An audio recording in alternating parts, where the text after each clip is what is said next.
उत्तरकाशी याद है ना, तो क्लाउड बर्स्ट, बादल फटना जिसको बोलते हैं, बहुत ज़्यादा बारिश बहुत कम समय में, और रुकता जाता है पानी, रुकता था, ऊपर से तो आ ही रहा है, बर्फ पिघल रही है, वो रुकेगा रुकेगा फिर क्या करेगा, फिर तोड़फोड़ मचाएगा, जब घोल देगा तो क्या होगा, सब कुछ नीचे आ जाएगा। वो जो क्षेत्र है वो तैयार नहीं है, वो इक्विप्ड नहीं है कि उतनी बारिश को झेल पाएगा। सड़क का चौड़ीकरण, रेल मार्ग का निर्माण जिसके लिए सुरंगें तोड़ी जा रही हैं, होटल बन रहे हैं, इसके लिए तोड़फोड़ और निर्माण वो इस तरह से निर्मित हैं कि सामान्य मौसम को ही झेल सकते हैं, और थोड़ा बहुत ऊपर नीचे हो जाए तो चलो वो बर्दाश्त कर लेंगे।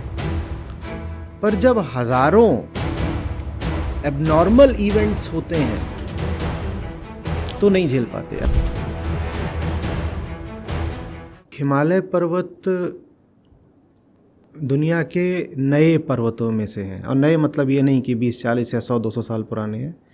आमतौर पर पर्वत श्रृंखलाओं की जितनी उम्र होती है उसकी तुलना में ये नए पहाड़ हैं। जैसे आप विंध्य पर्वत श्रृंखला को ले लें या अरावली को ले लें, तो उनकी अपेक्षा हिमालय बिल्कुल बच्चे हैं।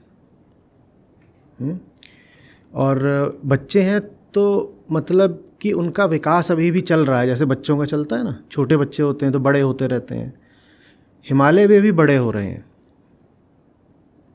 मोटे मोटे तौर पे ये समझ लीजिए कि अफ्रीका से टूट करके जो भूखंड आया था और एशिया से टकराया था, जिसके टकराने के कारण हिमालय का निर्माण हुआ,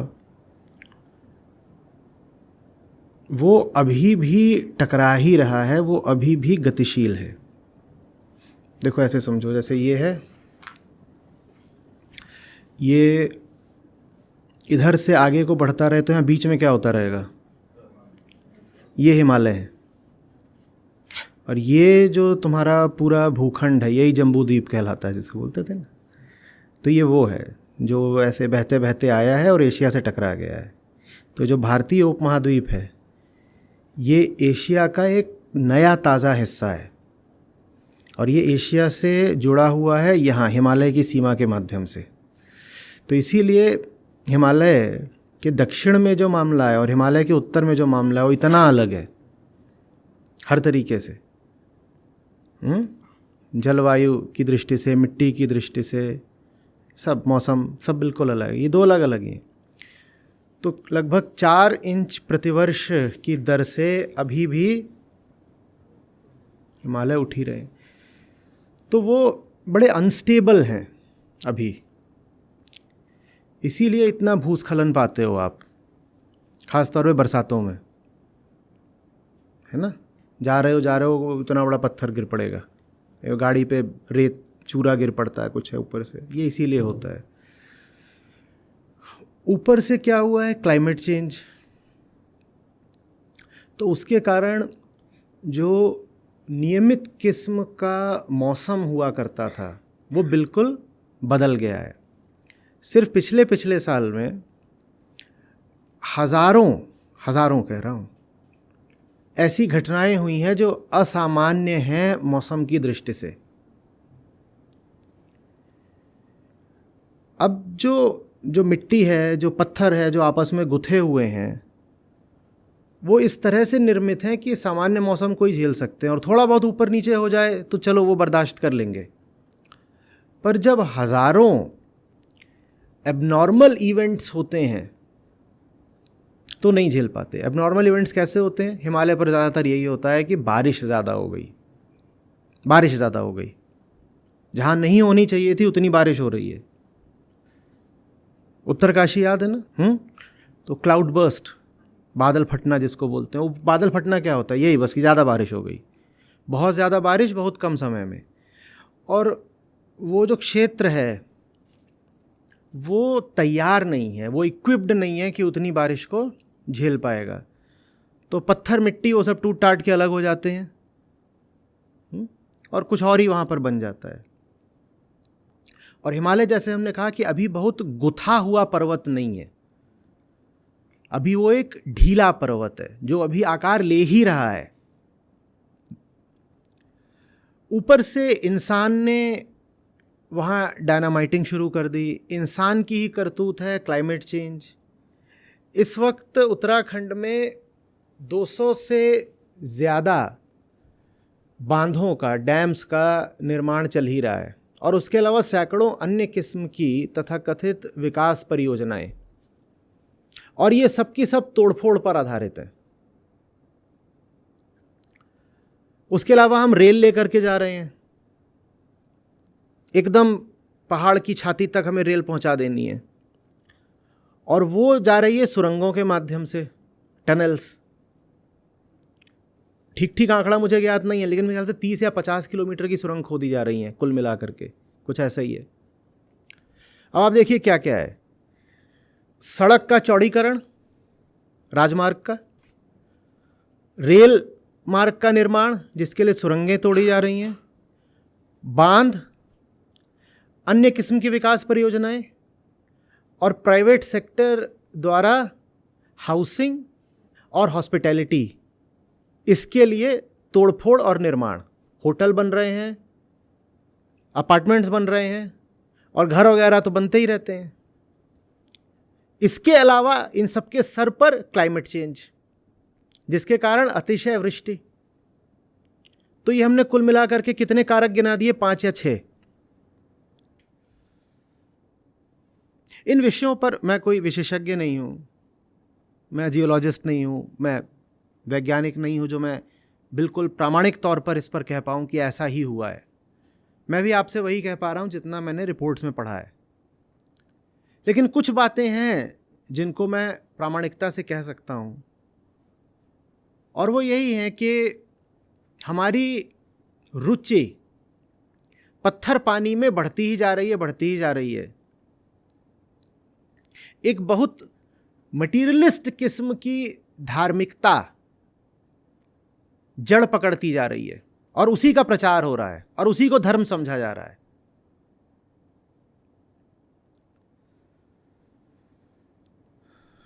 मैं ऋषिकेश में काफ़ी समय गुजारता रहा हूँ, और वहाँ की हालत को लेकर के भी मैंने बहुत बार बोला है।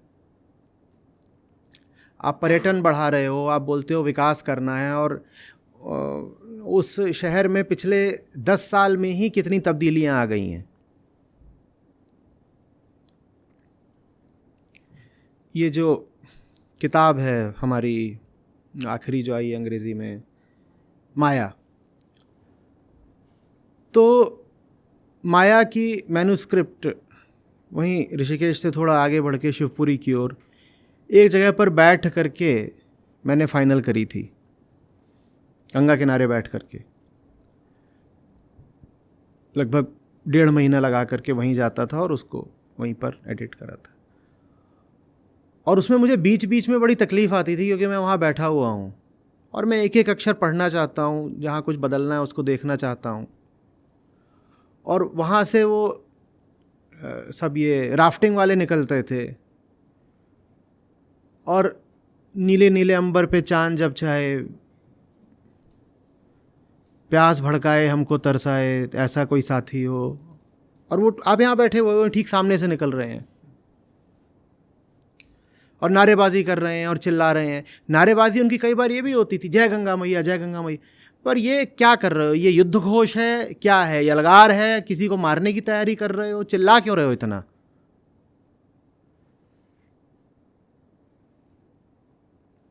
तो या तो वो फूहड़ गाने गा रहे होते थे, या फूहड़ नारेबाजी कर रहे होते थे। बीच बीच में ऐसा लगता था कोई धार्मिक बात भी वो बोल रहे हैं, पर जो धार्मिक बात भी बोल रहे होते थे वो बड़ी विकृत लगती थी, जिस तरह से वो बोल रहे होते थे। ये काम पहाड़ों के साथ लगातार होता ही जा रहा है।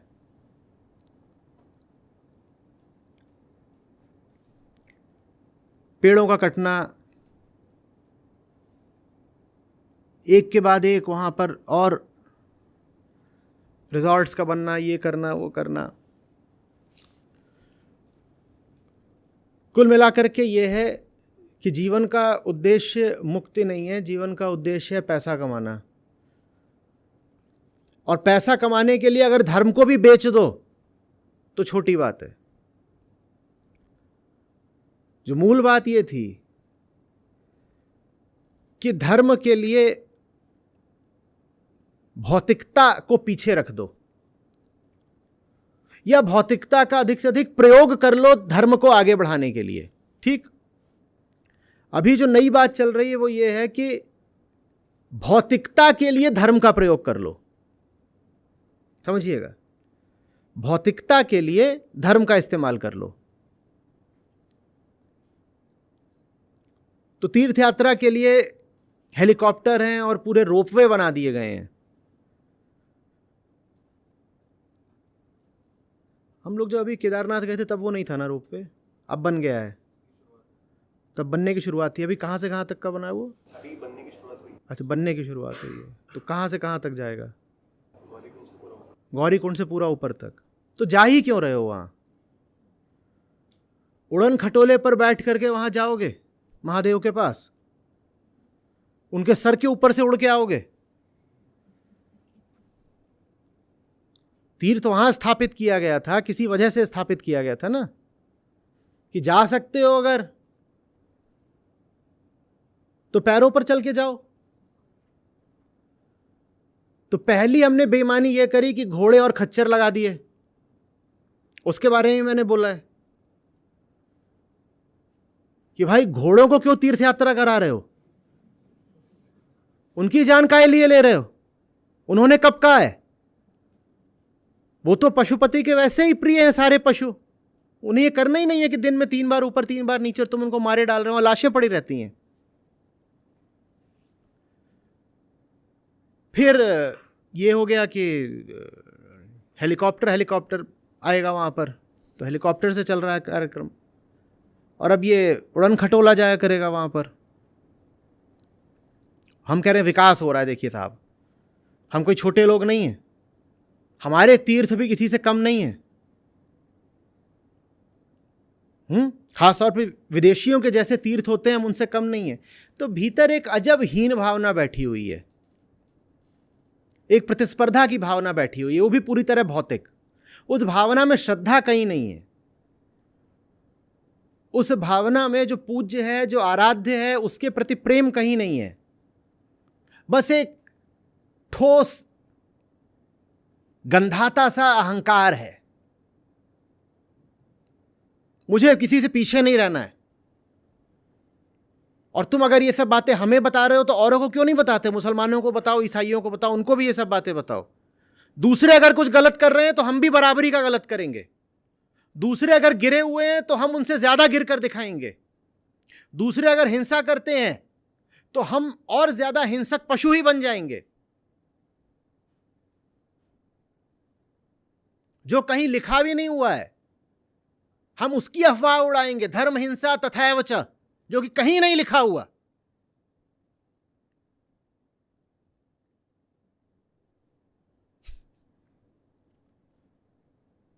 ये चल रहा है। तो ये है जो ऊपरी बात है, मूल बात है। वो जिस चीज को लेकर के बहुत उछलता है वो उसी चीज को खा जाता है। अहंकार अगर धर्म को लेकर बहुत उछलेगा ना तो धर्म को भी खा ही जाएगा। और वही हो रहा है। धर्म धर्म धर्म जितना नारा भारत में पिछले 20-30 साल में लगा है, इतना पहले नहीं लगता था। और पिछले 20-30 साल में भारत में सनातन धर्म का जितना नाश हुआ है उतना भी कभी नहीं हुआ।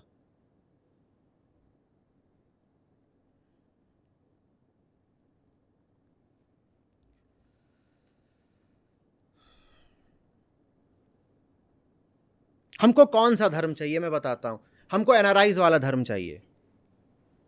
हमको सूरज बड़जात्या की फिल्मों वाला धर्म चाहिए, राजश्री प्रोडक्शन वाला धर्म, जहां बहुत सारा पैसा है। सबसे पहले जैसे एनआरआईज के होता है, बहुत सारा पैसा है, बहुत सारा।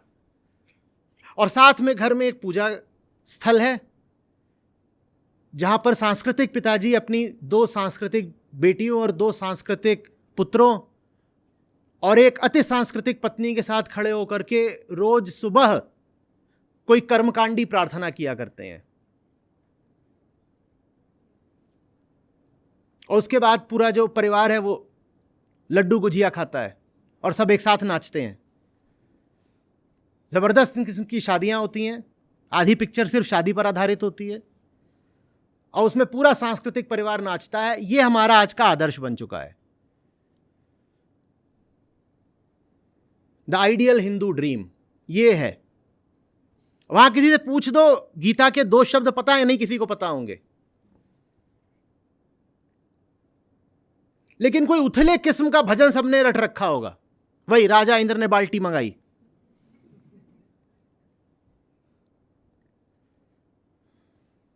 वो सबने रट रखा होगा।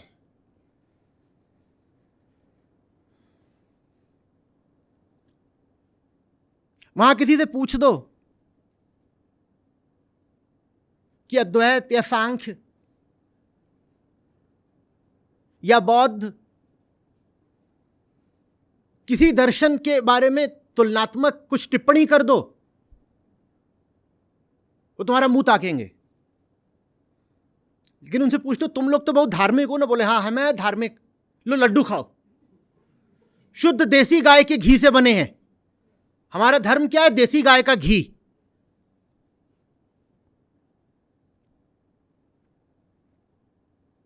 वही एनआरआई स्वर्ग हमको उत्तराखंड में बनाना है, और वहां तो और अच्छा है, जलवायु स्विट्जरलैंड जैसी है वहां पर, तो लगता है कि हाँ भाई मामला एनआरआई है, बिल्कुल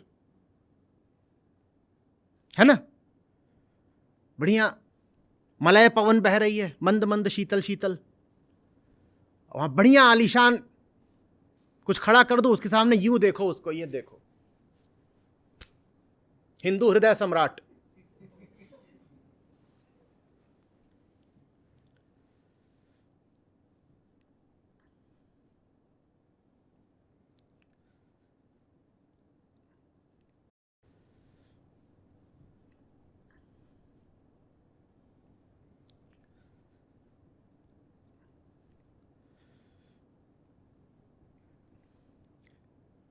ऋषिकेश के आम रेस्टोरेंट में भी मांस बिकना शुरू हो गया है, जो नहीं होता था।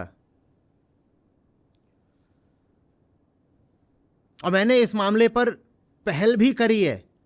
जवाब ये मिलता है जो आ रहे हैं वहां वो यही मांग रहे हैं, मांस चाहिए। 2016 में पहला वहां पर मिथ डिमोलिशन टूर करा था। वहां बहुत आसान होता था वीगन खाना मिलना। क्यों आसान होता था?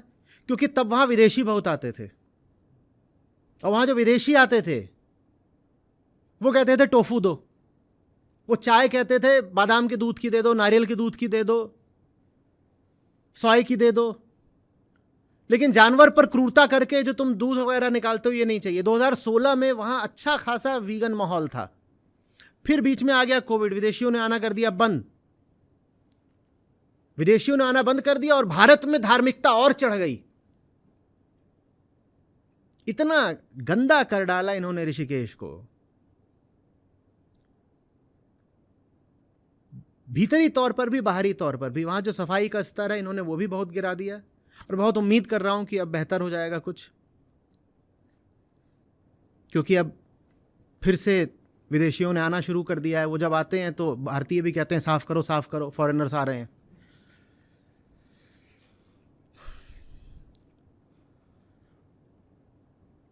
तो वहां पर लोग जानते हैं मुझको, उनसे बात करता हूं तो जो सच्चाई है बोल ही देते हैं। बोलते हैं विदेशी अभी भी यहां जितने हैं वो मांस बिल्कुल नहीं मांगते। ये जो देसी आते हैं ना, इन्हें मांस चाहिए। ये कहते हैं और हम ठंडी जगह पे आए किस लिए हैं? बियर और चिकन के बिना हिल्स का मजा ही नहीं आता। बियर, चिकन, सेक्स,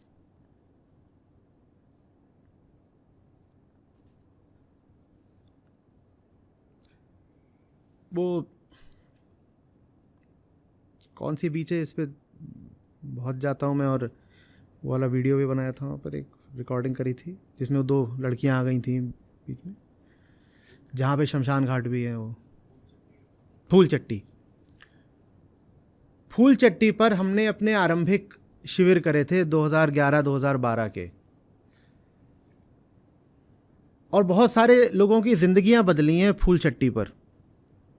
वो इतनी शांत जगह होती थी, वहाँ पे कहीं पे रोशनी भी नहीं दिखाई देती थी। रात भर बैठे रहे, पढ़े जा रहे हैं, अप्रोक्ष अनुभूति खुली हुई है, लालटेन की रोशनी है, पढ़ रहे हैं, वहीं पर सो गए हैं। सुबह उठ रहे हैं तो देख रहे हैं पानी बढ़ाया है, बिल्कुल पाँव तक पानी बढ़ाया है, वहाँ रेत पे ही सो रहे थे।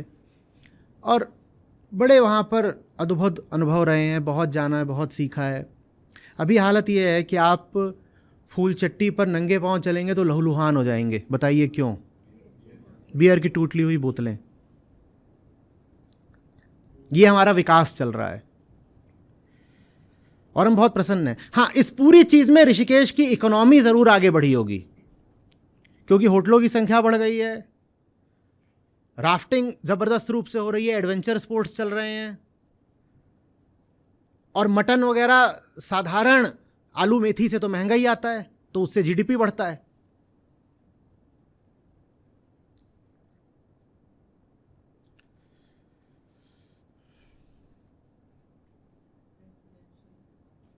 रेजिडेंशियल भी बढ़ा होगा, महंगा हो गया होगा। इसी दिसंबर में ऋषिकेश में प्रस्तावित था कि जाएंगे करेंगे, वो नहीं करा। कुछ तो बात ये थी कि सुरक्षा की दृष्टि से इधर उधर से कुछ इनपुट्स आए थे कि ठीक नहीं है, अभी मत जाइए, वहाँ पे सिक्योरिटी का आपके लिए। लेकिन सिक्योरिटी वगैरह की बहुत परवाह करी नहीं है अतीत में, रहा भी है कि दिक्कत हो सकती है तो भी चले गए हैं। मन सा उचट रहा है। जिस जगह से मुझे इतना प्रेम रहा है और जिस जगह से मुझे बहुत प्रेम मिला भी है, जिस गंगा के तट पर मैंने इतना कुछ सीखा है, इन्होंने ऐसा कर दिया उसको कि उससे मेरा मन उचटने लग गया है।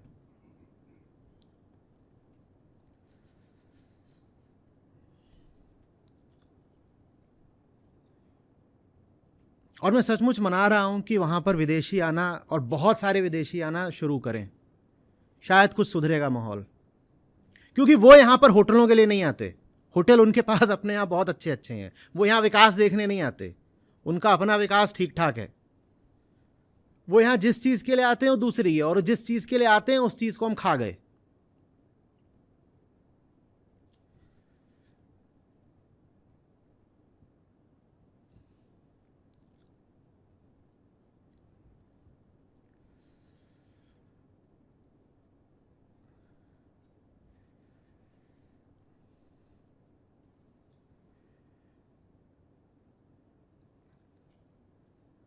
मेरे पास कोई एक्सेस नहीं है कि मैं जान पाऊँ कि पूरी जो प्रोजेक्ट फिजिबिलिटी रिपोर्ट है ये 4 धाम की, वो क्या बोलती है।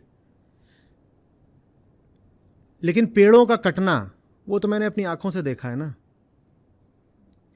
हर 200 मीटर पर अर्थ मूवर्स खड़े हुए हैं और वो पहाड़ काट रहे हैं। आप में से कोई गया है उस रास्ते पे पिछले 2 साल में? वो अभी भी चल ही रहा है वहाँ पे काम। और पहाड़ सिर्फ पहाड़ नहीं होते हैं, पहाड़ मैदानों की जान होते हैं भाई, दोनों अर्थों में, स्थूल अर्थ में भी, सूक्ष्म अर्थ में भी। इसीलिए समझदार लोगों ने इतने तीर्थों की स्थापना पर्वतों पर करी थी कि पर्वतों को पूज्य मानना। आंतरिक दृष्टि से भी मैदानों का प्राण होते हैं पहाड़, और भौतिक दृष्टि से भी।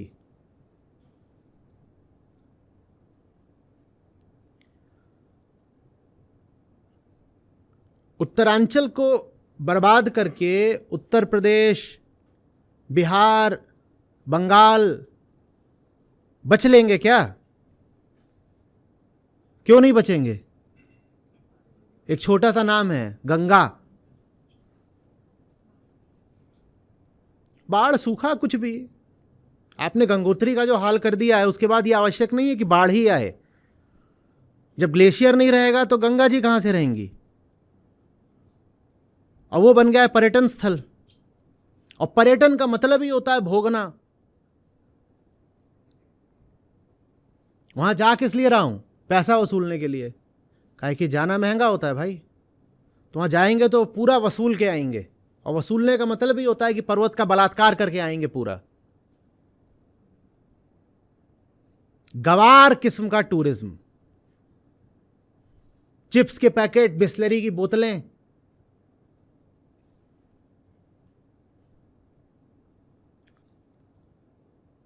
कितने ही झरने। वहां तो हर 200 मीटर पे कोई झरना होता है, खासतौर पे बरसाती झरना। वैसे सूख जाता है, बरसाते बहता है। अब देखिएगा गौर से, वो कितने ही झरने हैं जो सिर्फ प्लास्टिक के कारण अवरुद्ध हो गए, वो बह ही नहीं सकते, अब प्लास्टिक ने उनको रोक लिया है। और रुकता जाता है पानी, रुकता था, ऊपर से तो आ ही रहा है, बर्फ पिघल रही है। वो रुकेगा रुकेगा, फिर क्या करेगा? फिर तोड़फोड़ मचाएगा, या फिर जहां रुक रहा है वहां की चट्टान को वो घोल देगा। और जब घोल देगा तो क्या होगा? सब कुछ नीचे आ जाएगा।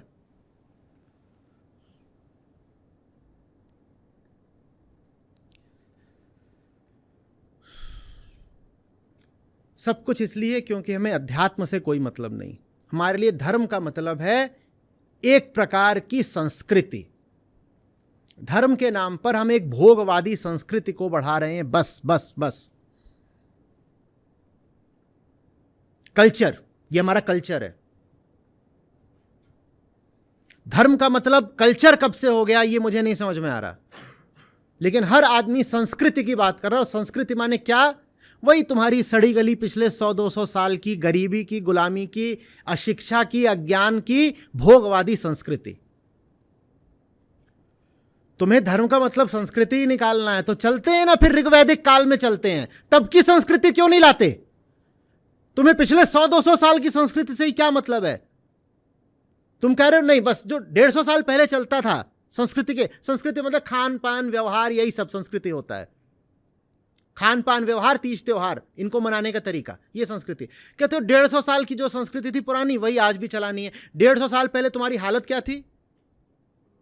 गुलामी की, गरीबी की, अज्ञान की, अशिक्षा की। माने तुम कह रहे हो गरीबी, गुलामी, अज्ञान, अशिक्षा की जो संस्कृति है वो आज भी चला के रखनी है। अगर अपनी मूल संस्कृति ही चलानी है तो हम चलते हैं ना, पीछे चलते हैं, उपनिषदों के ऋषियों से पूछते हैं बचाओ तुम्हारी संस्कृति कैसी है, वो चलाते हैं। पर उनकी संस्कृति देख करके इनके होश उड़ जाएंगे संस्कृतिवादियों के, क्योंकि ऋषियों की जैसी संस्कृति है, तुम्हारी वैसी बिल्कुल भी नहीं है। तुम झेल नहीं पाओगे ऋषियों की संस्कृति को। ऋषियों की संस्कृति तो बहुत उदार है, बहुत खुली है, उन्मुक्त चिंतन है वहां पर, क्षुद्र सीमाएं नहीं है, वर्जनाएं नहीं है, संकुचन नहीं है, संकीर्ण वृत्ति नहीं है वहां पर। ये सब संकीर्णताएं, क्षुद्रताएं, सीमाएं, ये तो अभी की हैं, पिछले कुछ 100 सालों की। और ये हमारे इतिहास के सबसे रुग्ण काल का प्रतीक हैं। हम अपनी रुग्णता को ही ढोते रहना चाहते हैं, कह के कि हमारी महान संस्कृति है। और वास्तव में जो कुछ आपके पास महान है अतीत का, उससे आप बहुत डरते हो, अपनी महानता से आप पीछा छुड़ाते हो, और अपनी बीमारी को आप ढोते रहना चाहते हो। ये कहां की समझदारी है कि है? संतों ने इतना समझाया, इतना समझाया कि असली तीर्थ है आत्मस्नान। और आत्मस्नान अगर नहीं हो रहा है तो तुम गंदे ही रह जाओगे। मीन सदा जल में रहे,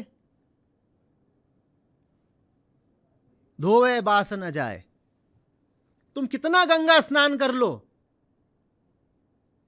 भीतरी गंदगी नहीं हट रही तो नहीं हट रही। अभी हमारी हालत यह है कि भीतरी गंदगी हम और बढ़ा रहे हैं धर्म के नाम पर।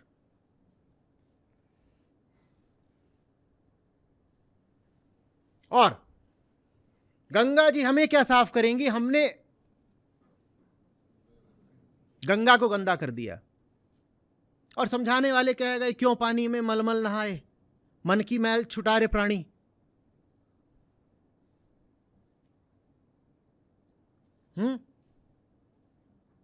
गंगा गयो ते मुक्ति नहीं, 100 गोते खाइए।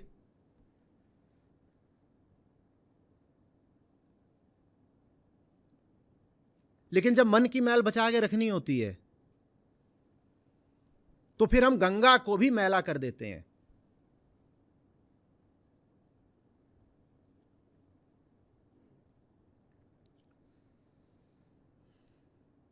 और जब भीतर जानवर बैठा होता है ना, तो हम पहाड़ों के जंगलों के सारे जानवर काट डालते हैं।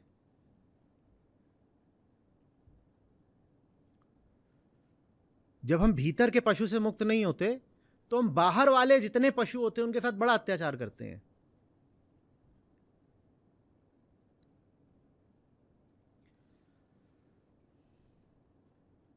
अगर मैं पुराणों की भाषा में बोलूं तो जोशी मठ का धंसना एक दैवीय चेतावनी है। सुधर जाओ, अभी भी रुक जाओ। तुम धर्म का जो रूप चला रहे हो उसमें बहुत पाप है, रुक जाओ। ये जो तुम कर रहे हो ये धर्म नहीं है, ये पाप है।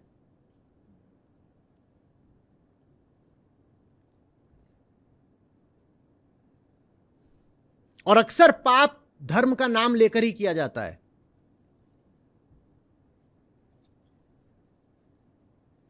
कोई भी विधर्मी ये थोड़ी बोलता है मैं पापी हूं, अधर्मी हूं, बोलता है क्या? वो भी अपने आप को धर्मी ही बताता है।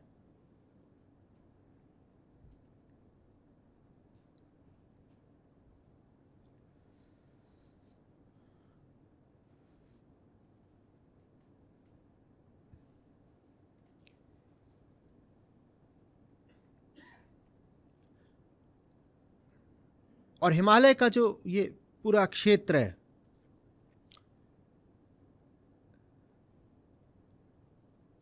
ये अर्थक्वेक प्रोन भी है। और एक बड़ा भूकंप आना बाकी है। और भूकंप आने की संभावना हम बहुत बहुत बढ़ा देते हैं जब हम पर्वतों के साथ दुर्व्यवहार करते हैं।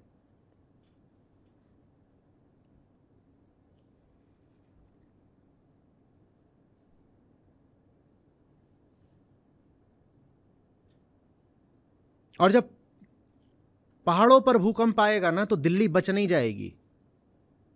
फिर दिल्ली अपना विकास अपनी जेब में रख ले, क्योंकि हिमालय से दिल्ली की सीधी सीधी दूरी बहुत ज्यादा नहीं है, मुश्किल से 150-200 किलोमीटर।